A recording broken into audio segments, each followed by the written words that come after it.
అందుబాటులో ఉన్నారు. So seasonal వ్యాధులు ప్రబలుతున్నాయి. రాష్ట్ర వ్యాప్తంగా ఉన్నటువంటి పరిస్థితి కనిపిస్తుంది. అక్కడ కూడా ఖమ్మం జిల్లాలో డెంగ్యూ కేసులు కూడా పెరుగుతున్నటువంటి పరిస్థితి. జనవరి నుంచి కూడా జూలై నెల వరకు దాదాపుగా 33 కేసులు నమోదైనటువంటి పరిస్థితి.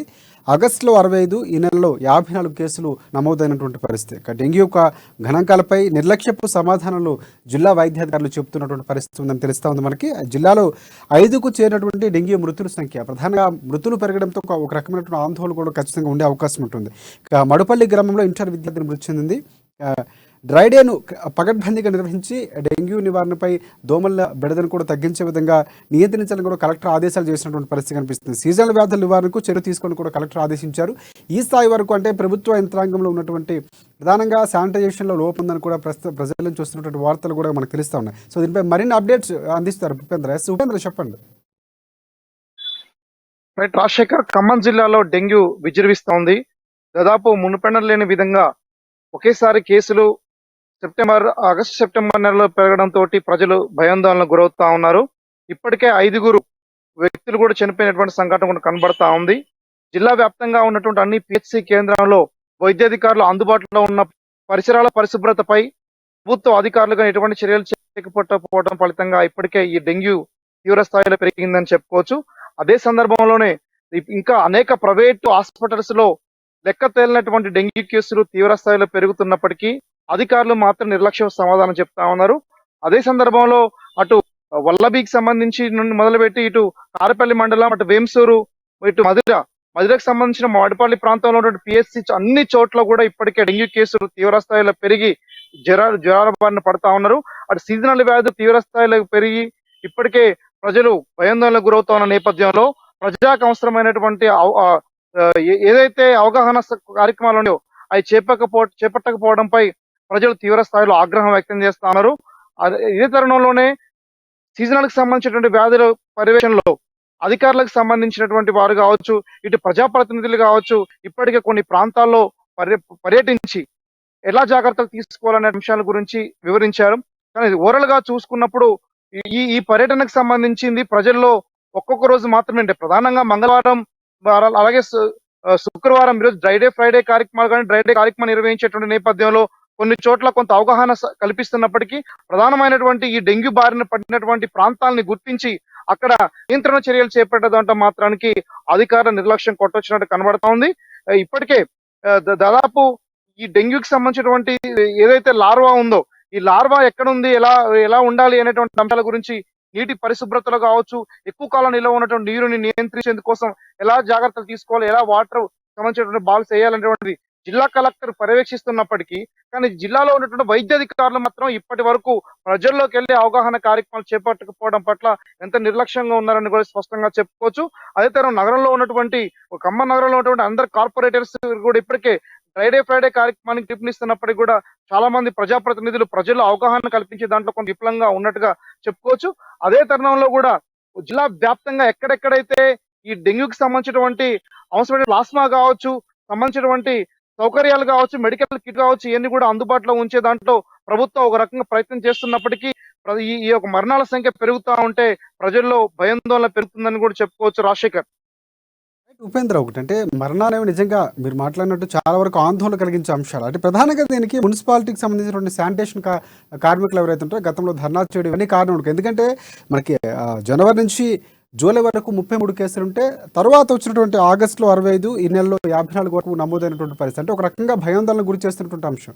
కేవలం సరైనటువంటి శానిటేషన్, అంటే వర్షాలు కూడా ఈ మధ్యనే స్టార్ట్ అవుతున్నటువంటి పరిస్థితి కనిపిస్తూ ఉంది. సో ఇప్పుడే ఇలా ఉంటే తర్వాత ఇంకా ఎక్కువగా ఉండే అవకాశాలు ఉన్నాయి. ఇప్పటికే చాలా వరకు ప్రబల అవకాశం ఉంది. టెస్టులు చేస్తే ఇంకా ఎక్కువ మంది ఉన్నట్లు కూడా తెలియ అవకాశం ఉంది. సో ఈ నేపథ్యంలో వైద్య ఆరోగ్య శాఖలో సంబంధించినటువంటి జాగ్రత్తలు తీసుకున్నారు. ప్రజారోగ్యంపై గతంలో చాలా వరకు దృష్టి పెట్టామని హరీష్ రావు లాంటి వ్యక్తులు చెప్పినట్టు కలిసి కొత్తగా దానికి సంబంధించినటువంటి కార్యాచరణ రూపొందిస్తున్నామని చెప్పారు. కానీ ఈ నేపథ్యంలో ఇక్కడ ఎలాంటి చర్యలు తీసుకుంటున్నారు, ఏమైనా వైద్య ఆరోగ్య శాఖ నుంచి సమాచారం ఉందా మనకి? రాజశేఖర్, ఇప్పటి వరకు ఆరోగ్య శాఖకు సంబంధించినటువంటి అధికారి డిఎంఎండ్ఓ కావచ్చు, జిల్లా వైద్యాధికారి కావచ్చు, పూర్తి స్థాయిలో నిర్లక్ష్య సమాధానం చెప్తా ఉన్నారు. కదా ఇప్పటి వరకు సీజనల్ వ్యాధులతోటి టైఫాయిడ్, మలేరియా, ఇతర సీజనల్ వ్యాధులతో ఉన్నటువంటి టెస్ట్ చేస్తే ఇప్పటి వరకు 100 మందిని టెస్ట్ చేస్తే దాదాపు 7 to 10 మెంబర్స్ వరకు డెంగ్యూ పాజిటివ్ నిర్ధారణ అవుతున్నటువంటి నేపథ్యంలో కూడా ఎటువంటి జాగ్రత్తలు తీసుకుంటున్న దానికి సమాధానం వైద్యకారుల నుంచి లేదు.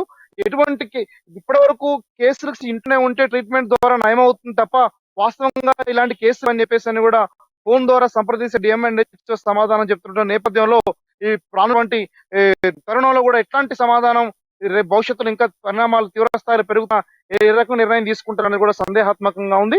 ఓవరాల్ గా డిఎంఎన్హెచ్ఓ కావచ్చు, వైద్యాధికారులు కావచ్చు, ఈ డెంగ్యూ నివారణ చర్యను గతంలో అమ్మానీస్ లో చెప్పాం, డెంగ్యూ ప్రబలుతా ఉంది. గతంలో నాగులు వంచాన్ని ఇటు మధురకు సంబంధించిన ఒక ప్రాంతాన్ని పూర్తి స్థాయిలో తీవ్రస్థాయిగా కుమ్మేసింది. ప్రస్తుతంగా మడిపల్లి గ్రామంలో కూడా జ్వర పీడితులు తీవ్ర స్థాయిలో ఉన్నప్పటికీ ఎందుకు మీరు పట్టించుకోవట్లేదని ప్రశ్నించినప్పుడు కూడా అప్పుడు కూడా డెంగ్యూ సంబంధించి కేసులు పెరగట్లేదని కూడా సమాధానం చెప్పారు. ప్రస్తుతం ఇప్పుడున్నటువంటి డేంజరస్ బెల్స్ మోగుతున్న నేపథ్యంలో కూడా ఇప్పుడు నిన్న కలెక్టర్ గారు నిన్న అధికారులకు ఆదేశించారు, ఎక్కడైతే డెంగ్యూ బారిన పడ్డారో, ఎక్కడైతే జ్వరం తీవ్ర స్థాయిలో ఉంటుందో చుట్టుపక్కల ప్రాంతంలో ఉన్న ప్రజానికాన్ని కూడా శాంపిల్స్ ఇంటికెళ్లి సేకరించి ట్రీట్మెంట్ చేయాలి, జాగ్రత్తలు తీసుకుని అలర్ట్ గా ఉండాలి, డెంగ్యూ బారినటువంటి ప్రజల్ని కాపాడాలని చెప్పేసి అని కలెక్టర్ చెప్తా ఉన్నా సరే వైద్యాధికారులు మాత్రం డెంగ్యూ లేదని చెప్పేసి ఇద్దరు క్వైట్ గా ఒకరికొకరు స్పందనలేని సమాధానాలు ప్రజల్లో ఉండేటువంటి గందరగోళపరిచే సమాధానాలు చెప్తున్న కూడా కనబడుతా ఉంది. ఏదేమైనా సరే రానున్నటువంటి రోజుల్లో ఈ సీజన్ వ్యాధుల్ని నియంత్రించేందుకోసం వైద్య శాఖ ఇంకా అలర్ట్ కావాల్సిన అవసరం ఉందని చెప్పి చాలా మంది రాజకీయ ప్రముఖులు ప్రజానికం కూడా ఈరోజు అభిప్రాయపడతా ఉన్నారు. అధికారుల యొక్క నిర్లక్ష్యం కొనసాగితే రానున్న కాలంలో ఖమ్మం జిల్లాలో మరింత డేంజరస్ బెల్స్ మోగేటువంటి అవకాశం ఉందని కూడా చెప్తా ఉన్నారు రాజశేఖర్. ఫైనల్ గా అంటే గత నెలలో అంటే ఆగస్టులో 65, ఇప్పుడు 54 వరకు కేసులు నమోదవడం అంటే ఇది అధికారికంగా ప్రకటించారా, లేకపోతే ఏ ప్రాంతంలో ఎక్కువగా సమస్యాత్మకంగా ఈ ప్రాంతంలో ఎక్కువగా కేసులు నమోదైనటువంటి పరిస్థితి అనేది ఏమైనా మన దగ్గర సమాచారం ఉందో? అలాగే ఇంకొకటి ప్రధానంగా చూసుకుంటే దీనికి సంబంధించినటువంటి నివేదిక అంటే ఏరియల్ సర్వే అలాంటిది ఏమైనా నిర్వహిస్తున్నటువంటి పరిస్థితి ఏమైనా ఉందా? రైట్, దీనికి ఏరియల్ సర్వేకి సంబంధించి ఇప్పుడే కలెక్టర్ గా ఆదేశించారు. జిల్లా వైద్య శాఖ కూడా గతంలో ఆదేశించింది, కానీ గత 2 నెలలుగా ఎటువంటి స్పందన లేదు. డెంగ్యూ కేసు నార్మల్ గా ఉన్నాయనే పేరుతోటి ఇప్పటికీ కూడా సరైనటువంటి ఏరియల్ సర్వేని స్పీడప్ చేయలేకపోవడం పథకం కూడా వేగవంతంగా డెంగ్యూ విస్తరణ పెరుగుతుంది.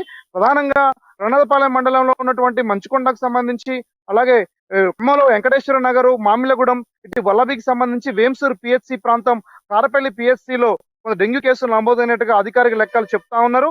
ఇది అధికారికంగా ప్రభుత్వానికి ఇచ్చినటువంటి లెక్కలు, కానీ ప్రభుత్వానికి లెక్కలు తెలియకోకుండా ప్రైవేట్ ఆసుపత్రుల్లో చికిత్స పొందుతూ ఈ డెంగ్యూ బారిన పడకుండా పడినటువంటి వాళ్ళు చికిత్స పొందుతూ బయటకు వచ్చి డిశ్చార్జ్ అవుతున్న వాళ్ళు కూడా చాలా మంది ఉన్నారు. ఇటీవల కాలంలో ఖమ్మం జిల్లానికి సంబంధించిన వాళ్ళు డెంగ్యూ సీరియస్ అవుతున్న నేపథ్యంలో కూడా హైదరాబాద్ కూడా అత్యవసర చికిత్స కోసం వెళ్లిన వాళ్ళ సంఖ్య కూడా క్రమక్రమంగా పెరుగుతున్న నేపథ్యంలో జిల్లా అధికారులు మరింత అప్రమత్తంగా ఉండాలని చెప్పేసి కూడా అభిప్రాయం వ్యక్తం చేస్తున్న నేపథ్యం కూడా కనబడతా ఉంది. ఓవరాల్ గా గతం అంటే జనవరి నుంచి జూలై వరకు 33 కేసులు ఉంటే ఆగస్టు నెలలో, సెప్టెంబర్ నెలలో, ఆగస్టులో 65, సెప్టెంబర్ నెలలో ఇప్పటికీ ఈ 9 రోజుల్లో అంటే ఈ రోజు కూడా 5 మంది డెంగ్యూ బారిన పడ్డట్టు కూడా అధికారులు లెక్కలు చెప్పారు. ఈ వారం రోజుల్లో 52 మంది సంఖ్య పెరిగినటువంటి నేపథ్యంలో రానున్నటువంటి రోజుల్లో కూడా ఇంకా మరింత పెరిగేటువంటి అవకాశం ఉందని కూడా ప్రజలు గగ్గోలు పెడుతున్నా సరే అధికారుల యొక్క నిర్లక్ష్య సమాధానాలు ఏమాత్రం కూడా హర్షణీయంగా లేవని చెప్పేసి కూడా రాజకీయ విశ్లేషకులు అంచనా వేస్తా ఉన్నారు. రానున్నటువంటి కాలంలో ఇది జరిగితే ఇంకా మరింత ప్రమాదం ఉంటుందని చెప్పేసి కూడా అభిప్రాయం వ్యక్తం చేస్తా ఉన్నారు రాజశేఖర్.